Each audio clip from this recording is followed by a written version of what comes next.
So going for a late day shred on the Cane Creek Kitsuma, I was a little bit excited, you know, when you have a new shock, you gotta get out there.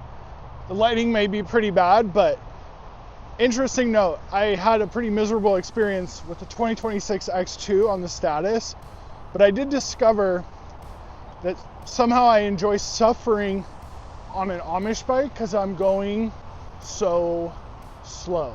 The most locked out shock I've ever been on, so it's super promising for the Amish rig. So let me show you how locked out this is, because it's kind of insane. So it's a 2-position climb lever, which isn't unheard of. So we have like trail climb and then full climb. So in full climb, look at the rear suspension. I mean, it is like hardtail status, and I guess that's going to be the trail climbing. So let me show you this thing in the full climb setting. So a lot of times you got to climb up gravel to get to the mountain bike trails, kind of like the test track. So this is literally the most efficient full suspension bike I have ever been on. It's like a hardtail. So that's pretty amazing. So on the street here, let me synthesize some trail climbing. There's definitely some movement out of it.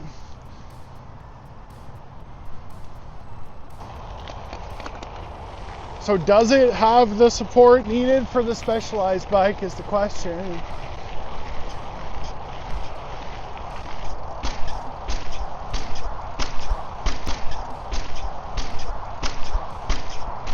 Feels like it. Okay, low speed compression off. Being able to adjust your clickers while you are literally in motion is an experience I have personally never had. So I've had some really bad experiences with the Cane Creek shocks that I will not go into. We need to get rid of cancel culture, and that's why I'm trying out this Kitsuma. So it's version 1 Kitsuma, it's not the new updated one, and I picked it up new used. So there's a little bit of interference issues with the piggyback, so it was basically sold brand new used from someone who had hit their frame on. So I figured I would mention that in case you were curious to pick one up. So because I've had such bad experiences on their shocks that I won't go into another second, I am literally riding like a grandma, but it does feel very promising. Okay, going slow. New suspension. Unfortunately, I do not own a shock dyno, so I built one in real life. It's 2 hits, a 3-foot hug to flat and a 6-foot hug to flat. So basically, after studying motocross theory, me testing this stuff on the dirt could be more effective than an actual dyno. Now plugging in the dyno, let's hit that first 3-foot hug to flat. So I have the high speed compression cranked up to 10 out of 14 clicks, and I was completely blown away. It passed with flying colors all the way through the dyno. So I'm a 220 pound rider, and this is a very linear bike, meaning it's easy to bottom this bike out. And I just instantly realized this is the best Specialized shock I've ever had on a Specialized bike, and it's no Genie.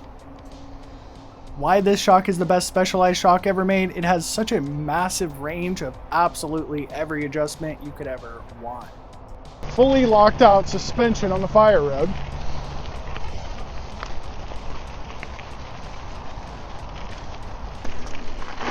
You gotta remember that your climb lever's on. It was climbing like super efficiently. So I gotta go back. The Kitsuma passes with flying colors through the high speed compression range adjustment, preventing this linear bike from bottoming out. So the secondary portion of the test track, or the AKA dyno, is 2 6-foot jumps. So this section tests the high speed and the low speed rebound. The low speed always follows the high speed, so basically you want to go as fast as possible.